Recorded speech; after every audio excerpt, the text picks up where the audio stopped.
मुरबाड तालुक्यामध्ये ती प्रथम आलेली आहे. श्रेया शैलेश इसाने.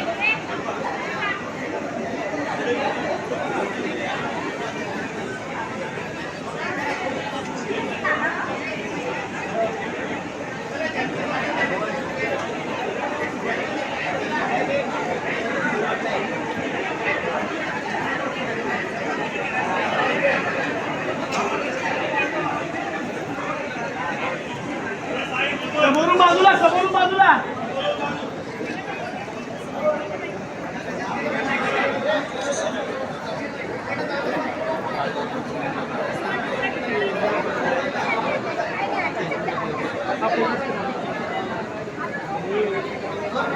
वाली उरला नाही असं सर्वांना वाटू लागलं.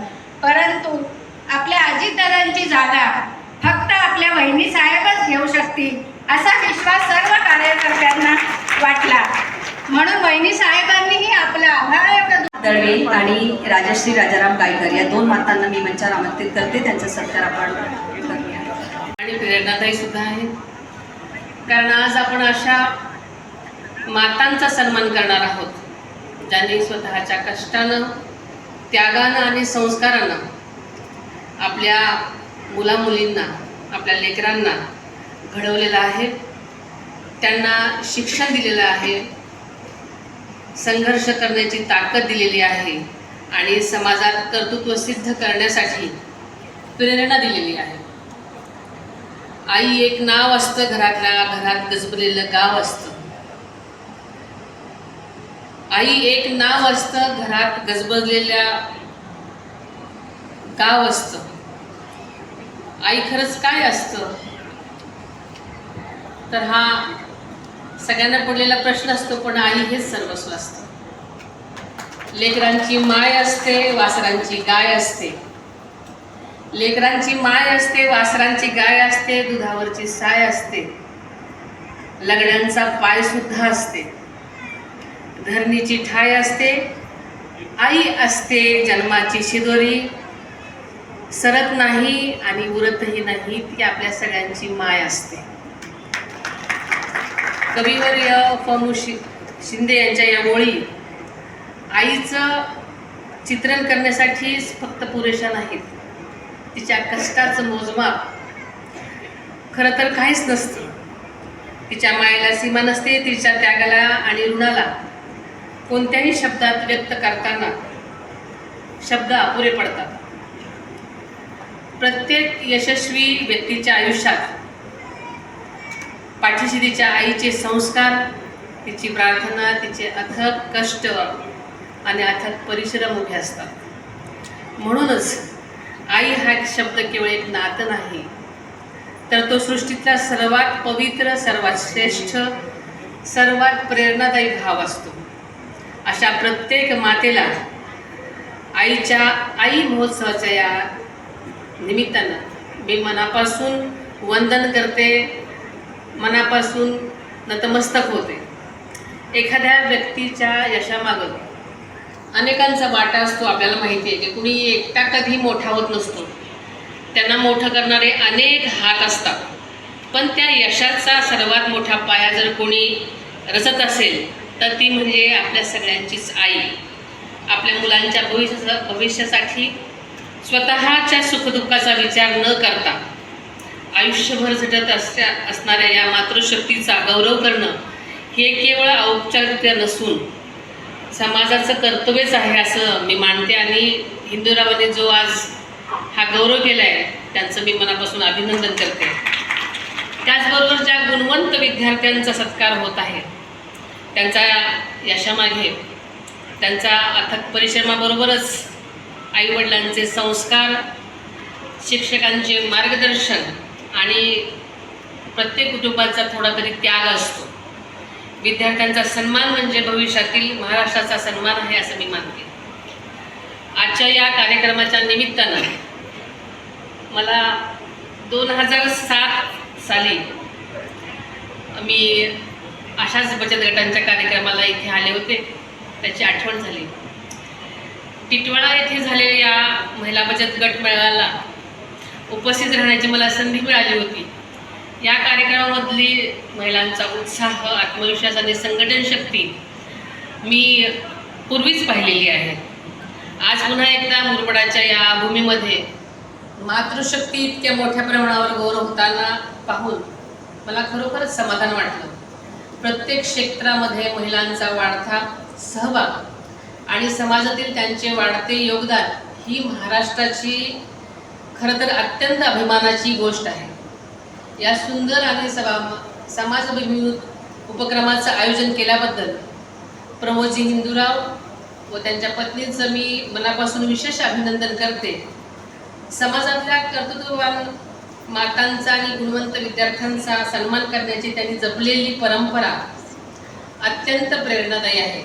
अशा उपक्रमांमधून समाजाला नक्कीच सकारात्मक दिशा मिळण्याला कारणीभूत होते आणि ही अत्यंत अभिमानाची गोष्ट आहे. आपल्याला सगळ्यांना माहिती आहे की कालच राज्याचं विधिमंडळ अधिवेशन संपलं. या अधिवेशनामध्ये महाराष्ट्राच्या इतिहासात सुवर्णाक्षरांनी नोंद होईल असे अनेक महत्त्वपूर्ण निर्णय घेण्यात आले. महाराष्ट्रामध्ये महाराष्ट्र महिला शेतकरी सक्षमीकरण विधेयक मंजूर करून महिलांना अधिकृत शेतकरी म्हणून कायदेशीर मान्यता देणारं हे देशातील पहिलं राज्य ठरलं आहे. शेतात पुरुषांच्या बरोबरीने राबणाऱ्या महिलांना अनेक वर्ष न्याय मिळाला होता. त्या कठोर परिश्रम करत होत्या. प्रत्येक जबाबदाऱ्या त्याच उचलत होत्या, पण त्यांना अधिकार नव्हते.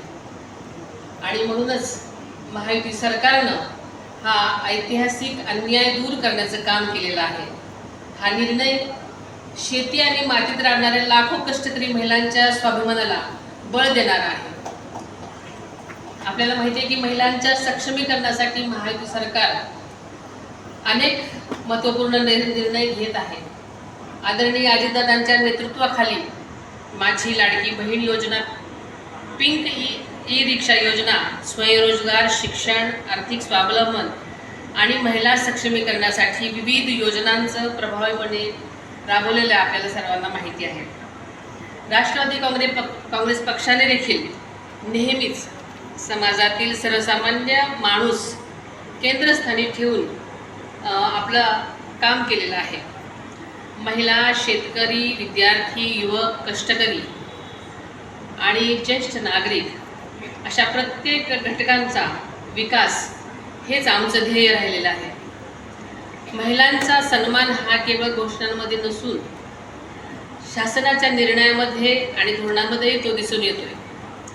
आज सन्मानित होणाऱ्या सर्व मातांचं आणि गुणवंत विद्यार्थ्यांचं, त्यांच्या पालकांचं आणि शिक्षकांचं आणि या भव्य कार्यक्रमाची यशस्वी आयोजन करणाऱ्या प्रमोदजी हिंदूराव, प्रतीक आणि सौरभ आणि त्यांची सर्वच टीम यांचंही मी मनापासून अभिनंदन करते. आताच काही जणांची मनोगत व्यक्त झाली, त्याच्यामध्ये प्रशांत हेगडे यांची मागणी होते, सत्तेत असूनही कार्यकर्त्यांना निधी मिळत नाही. तर मी नक्कीच या विषयामध्ये लक्ष घालीन. पक्ष कार्यकर्त्यांना जिल्हा नियोजन समिती तसेच इतर हेडमधून निधी कसा देता येईल यासाठी मी ताकदीनं प्रयत्न करेन.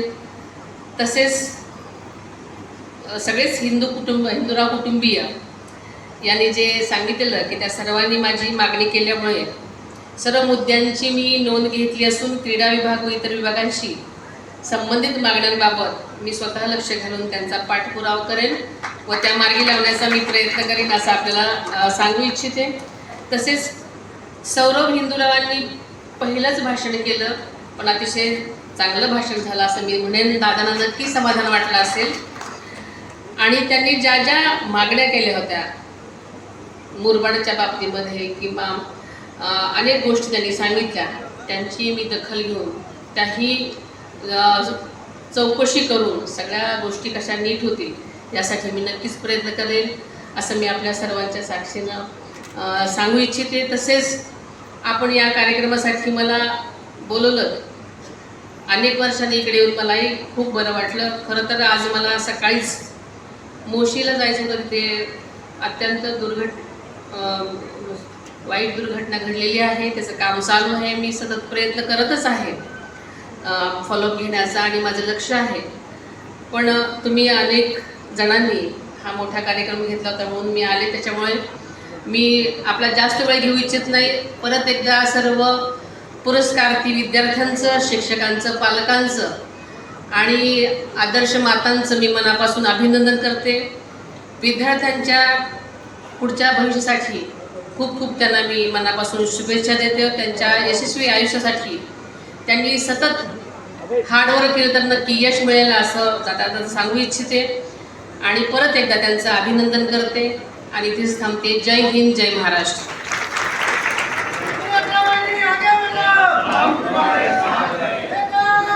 धन्यवाद ताईसाहेब.